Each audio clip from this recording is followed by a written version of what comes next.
बेदखल कर दिया गया। यह कौन सा अमन है जिसमें पूरा शहर खाली कराया जा रहा है? जर्मनी में कानूनी बगावत, चांसलर और मंत्रियों पर मुकदमा दर्ज, इल्जाम गजा जेनोसाइड में मददगार बनने का। ये थी कुछ सुर्खियां, लेकिन यकीन मानिए इनके पीछे छुपे सवाल कहीं ज्यादा बड़े हैं। चलिए अब परत दर परत खोलते हैं इन खबरों का सच। लेकिन उससे पहले आपसे एक छोटा सा अनुरोध है। अगर आपने अभी तक इस वीडियो को लाइक नहीं किया है तो जरूर लाइक कीजिए, अपने दोस्तों और परिवार के साथ शेयर कीजिए और कमेंट करके हमें बताइए कि आप इस वीडियो को भारत के किस शहर या राज्य से देख रहे हैं। इसी के साथ यह भी हमें बताइए कि आप फिलिस्तीन और इजराइल में किसके साथ है, क्योंकि आपकी आवाज ही इस मंच की ताकत है। शुरू करते हैं तफसील से खबरों का सिलसिला। पाकिस्तान ने अब साफ ऐलान कर दिया है, अगर जरूरत पड़ी तो उसकी एटमी ताकत सऊदी अरब को भी दी जाएगी।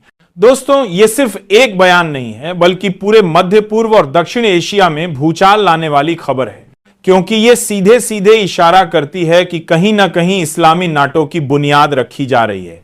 ईरान की मेहर न्यूज एजेंसी ने 19 सितंबर को लिखा, पाकिस्तान के रक्षा मंत्री ख्वाजा आसिफ ने एक इंटरव्यू में कहा, हमारे पास जो कुछ भी है वो सब सऊदी अरब को इस नए रक्षा समझौते के तहत मिलेगा। यानी अब तस्वीर साफ है, अगर किसी ने सऊदी अरब या पाकिस्तान पर हमला किया तो दोनों मिलकर जवाब देंगे। सोचिए यह समझौता कहां हुआ? रियाद में, जहां युवराज मोहम्मद बिन सलमान और पाकिस्तान के प्रधानमंत्री शाहबाज शरीफ ने हाथ मिलाकर इस गठजोड़ पर मुहर लगा दी। दोनों देशों के बीच यह रक्षा समझौता हुआ है और साझा बयान में साफ लिखा गया, किसी एक देश पर हमला दोनों पर हमला माना जाएगा। ख्वाजा आसिफ ने आगे कहा, पाकिस्तान 1998 से एटमी ताकत रखता है और दुनिया ने हमेशा उसे एक जिम्मेदार एटमी शक्ति माना है, लेकिन उनकी बातों में एक तंज भी छिपा था और वो तंज था इजराइल पर। आसिफ ने कहा, पाकिस्तान तो अंतरराष्ट्रीय एटमी एजेंसी की जांच मानता है, लेकिन इजराइल किसी को झांकने तक नहीं देता कि वो क्या बना रहा है। फिर सवाल उठा, क्या इस समझौते की जानकारी अमेरिका को दी गई? आसिफ का जवाब, हमें किसी तीसरे देश से इजाजत लेने की जरूरत नहीं, ये हमारा हक है। अमेरिका ने तो खुद ऐसे ही रक्षा समझौते कई देशों के साथ कर रखे हैं। यानी साफ है, पाकिस्तान का संदेश पूरी दुनिया को है, अब सऊदी अरब और पाकिस्तान एक दूसरे के सहारे खड़े हैं।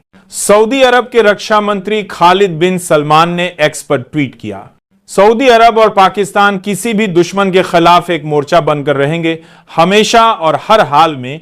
दोस्तों, असली बात यहां छिपी है, यह डील सिर्फ तलवारों और टैंकों तक सीमित नहीं है, बल्कि पाकिस्तान की एटमी छतरी अब रियाद के ऊपर तनी हुई दिखाई दे रही है। और मेरे दोस्तों, ये एक वाक्य ही काफी है मध्य पूर्व की पूरी सियासत को हिला देने के लिए। उधर भारत ने भी अपनी भूमिका साफ की। दिल्ली ने सऊदी अरब के साथ अपनी विस्तृत रणनीतिक साझेदारी को याद दिलाया और कहा, रिश्ते गहरे हैं और हमेशा रहेंगे। यानी तस्वीर अब बिल्कुल साफ है, सऊदी अरब और पाकिस्तान एक नए न्यूक्लियर गठबंधन में आ गए हैं और नतीजा यह है कि अब अमेरिका, इजराइल और यहां तक कि चीन की नजरें भी इसी रक्षा समझौते पर टिकी हुई हैं। साफ है, पाकिस्तान और सऊदी अरब की इस डील ने कई ताकतवर देशों को हिलाकर रख दिया है।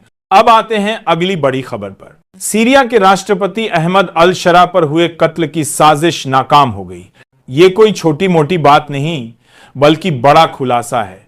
लेबनानी अखबार अन-नहार ने एक धमाकेदार रिपोर्ट छापी है।